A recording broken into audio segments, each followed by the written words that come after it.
చరిత్ర అంటే మాది. చరిత్ర సృష్టించాలన్నా మేమే, దాన్ని తెరగ రాయాలన్నా మేమే. We are proud to present the Lifetime Achievement Award to Nandamuri Balakrishna garu. ఈ వీడియో స్టార్ట్ చేసే ముందు ఖచ్చితంగా కాలర్ ఎత్తి చాలా గర్వంగా చెప్తున్నాను, జై బాలయ్య.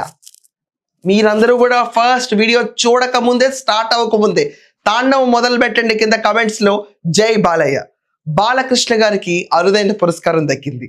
జీవిత సాఫల్యమైన award, lifetime achievement award Balakrishna గారికి ఢిల్లీ వేడుకగా నిన్న సాయంకాలం ఆయన అందుకున్నారు. ఢిల్లీలో అంతర్జాతీయ ఫిల్మ్ ఫెస్టివల్లో సీఎం రేఖా గుప్తా చేతుల మీదుగా నందమూరి బాలకృష్ణ గారు లైఫ్ టైమ్ అచీవ్మెంట్ అందుకున్నారు. బాలకృష్ణ గారితో పాటు lifetime achievement award Sharmila Tagore గారు, దివంగత నటుడు ధర్మేంద్ర గారికి ఈ అవార్డ్ లభించింది. ఈ రోజు మనం చూసుకుంటే ఇంటర్నేషనల్ ఫిల్మ్ ఫెస్టివల్లో బాలకృష్ణ గారి తాండవం. ఈ మాట నేను ముందే చెప్పానా లేదా, అఖండ చూసిన తర్వాత చెప్పానా లేదా? ఈయనకి అవార్డ్ పురస్కారాలు ఎక్కడో కాదు, మనం లోకల్ అనుకుంటేమా ఇంటర్నేషనల్ నేషనల్ అనుకుంటారా? ఇంటర్నేషనల్. బాలకృష్ణ గారు అంటే ఇది సత్తా చూపించడం. అవార్డ్ అయినా రివార్డ్ అయినా ఆయన చేసిన శ్రమకి వచ్చి తీరాలి. మొన్నటికి మొన్న అందరూ ట్రోల్ చేసి పడేశారు అఖండ తాండవాన్ని చూసి. ఇదిరా అబ్బా తాండవం అంటే, ఎగరండి ఇప్పుడు ఎక్కడెక్కడికి ఎగురుతారో ప్రతి ఒక్కళ్ళు. చాలా మందికి అవార్డ్స్ వస్తూ ఉంటాయి, కానీ అది నందమూరి బాలకృష్ణ గారికి అవార్డు వచ్చిందంటే ఫ్యాన్స్ అందరూ కాలర్ ఎత్తి పండగ చేసుకుంటారు. ఎందుచేతనా? అంత మంచి మనిషి కాబట్టి. బాలకృష్ణ గారికి లభించిన ఈ పురస్కారాన్ని చూసి అఫ్ కోర్స్ చాలా మంది చాలా ఏడ్చి చస్తా ఉంటారు. అవన్నీ పక్కన పడేయండి. ఇది సెలబ్రేషన్ మూమెంట్. మన బాలయ్య బాబుకు దక్కిన మూమెంట్ ఇది. ఈ అవార్డులో మనం చూసుకుంటే కనుక చాలా మంది ఫిల్మ్ సెలబ్రిటీస్ పాల్గొన్నారు. దాంట్లో బాలకృష్ణ గారు ఎంత నిరాడంబరుడో మళ్ళీ ప్రూవ్ అయింది. ఎవరన్నా మనకంటే పెద్దవాళ్ళు ఉంటే షేక్ హ్యాండ్ ఇచ్చి కూర్చోబెడతారు చాలా మంది అగ్ర హీరోలు, కానీ బాలకృష్ణ గారు మాత్రం ఏమీ లేనే లేదు, మర్యాద ఇచ్చి తీరాలి. హేమా మాలిని గారు కనిపించిన వెంటనే ఆవిడకి పాద నమస్కారం చేసుకున్నారు.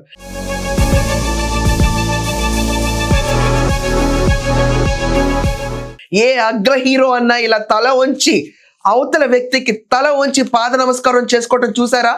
అది కేవలం బాలకృష్ణ గారికే సాధ్యం. ఏ వేదిక అయినా, ఏ వెన్యూ అయినా, ఏ ప్లేస్ అయినా తన తల్లిదండ్రులను మర్చిపోకుండా స్పీచ్ మొదలు పెట్టారు. నిన్న కూడా ఇంటర్నేషనల్ ఫిల్మ్ ఫెస్టివల్లో రామారావు గారిని, బసవరామ తారకం గారిని గుర్తు చేసుకుంటూ మన బాలకృష్ణ గారు తన స్పీచ్ ని మొదలు పెట్టారు. ఎడిటర్ మళ్ళీ ఇంకొకసారి ఆ క్లిప్పింగ్ వేయండి. మన బాలకృష్ణ గారి ప్రౌడ్ మూమెంట్ ప్రతి ఒక్కళ్ళు చూడాలి. ఫిలిం రంగానికి చేసిన సేవలు అవనండి, మానవతా దృక్పథంతో ఆయన చేస్తున్న సేవలు అవనండి, హీఈస్ అన్ ఆల్ టైమ్ లెజెండ్. బాలకృష్ణ గారు is the new thing, is the new normal off legend. కాదా? కాదంటారా? ఈరోజు ప్రతి ఒక్క బాలకృష్ణ అభిమాని ఇది రా మన సత్తా అంటే ఇంటర్నేషనల్ ఫిల్మ్ ఫెస్టివల్లో కూర్చుంటాం మేము. లోకల్ కానే కాదు మా బాలకృష్ణ గారు ఎనీమోర్. ఇంటర్నేషనల్ ఫిల్మ్ అవార్డ్ ఢిల్లీలో ఆయనకి లభించింది. ప్రతి ఒక్కళ్ళు ఆలోచించండి ఒక్కసారి, కొంచెం వెనక్కి వెళ్ళి. ఎవరన్నా అగ్ర హీరోలు, సీనియర్ హీరోలు అనుకున్నప్పుడు వాళ్ళకి ఫేడ్ అవుట్ అయిపోతా వెళ్ళిపోతారు. ఆఖరికి నాగార్జున గారు కూడా it's a very good move what he has done. నేను ఎక్కడ కూడా క్రిటిసైజ్ చేయట్లేదు ఆయన్ని. అక్కడ ఆయన అబ్జర్వ్ చేస్తే క్యారెక్టర్ రోల్స్ చేసుకుంటూ వెళ్తున్నారు. ఫేమ్ అనేది ఏజ్ అవుతా తగ్గుతూ ఉంటుంది. కానీ మా బాలయ్య బాబు గారికి మాత్రం మరగబెట్టిన కొద్దీ పాలు పొంగుతానే ఉన్నాయి. ఆయన వయసు అనేది జస్ట్ ఫిగర్లోకి ఉంది. ఏ సినిమా చూసినా రోలో హిట్ల పరంపర పరంపర పరంపర నుంచుంటానే ఉంటుంది. అండ్ బాలకృష్ణ గారి కోసం ఎదురు చూస్తున్న యువ డైరెక్టర్లు మేమా మేరా, మేమా మీరా అని చెప్పి పోటీ పడి ఆయన డేట్ల కోసం ఎగబడుతున్న సన్నివేశాలు చూస్తే అరే వా, ఇది కదా మా బాలయ్య బాబు అంటే. అభిమానులకు ఎక్కడ నిరుత్సాహం కల్పించరు. అవార్డులు వస్తే ప్రొడ్యూసర్కి కనకవర్షం కురుస్తుంది. సీనియర్ అన్న మాటకి ఎక్కడ దాపుల్లో కూడా లేకుండా నిత్య యవ్వనంగా ఉండే మా బాలయ్య బాబు గారికి నిన్న ఇంటర్నేషనల్ ఫిల్మ్ అవార్డ్ దొరకటం నిజంగా ఒక ప్రౌడ్ మూమెంట్ ఆయన ఫ్యాన్ కింద నాకు. మీరందరూ కూడా అవార్డ్ సెరమనీ చూశారు కదా.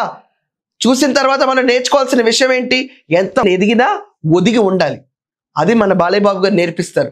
ఒక్క అవార్డు రాగానే నేనే పెద్ద గొప్ప అని చెప్పి తిరిగే వాళ్ళందరికీ ఇది ఒక తగు రిప్లై. వాళ్ళు ఈ ఏరియాలో మీలాగే పెద్ద ఫ్యామిలీ. బాలకృష్ణ గారు ఉంటే చాలు, జీవిత పాఠాలు ఎన్నో నేర్చుకోవచ్చు. అఖండ తాండవం పైన ఆ రోజు చేసిన దాడి ప్రతి ఒక్కళ్ళు ఆఖరికి పొలిటికలైజ్ చేసేసి బాలకృష్ణ గారి సినిమాని ఎంత తొక్కాలని చూసి రిలీజ్ డేట్ లాపిచ్చేసి చేసిన హంగామా తర్వాత ఏం చేయగలిగారు? సినిమా హిట్ అయింది, అఖండ తాండవం సాధించింది. ఈ రోజు బాలకృష్ణ గారు ఆపగలుగుతారా? ఇంకా ఇంటర్నేషనల్ అవార్డు వచ్చింది మా బాలకృష్ణ గారికి. కొట్టండి అందరూ కమెంట్స్ లో జై బాలయ్య. నేను కూడా చాలా సంతోషంగా ఆనందంగా బాలకృష్ణ గారి అభిమానిగా ఈ వీడియో చేస్తున్నాను. ఇలాంటి ఎన్నో అవార్డ్స్ బాలకృష్ణ గారు తీసుకోవాలని ఆశిస్తూ ఈ షోని పూర్తి చేస్తున్నాను. That's all for now and hearty congratulations Balakrishna గారు. That's all for now. Thank you అండి.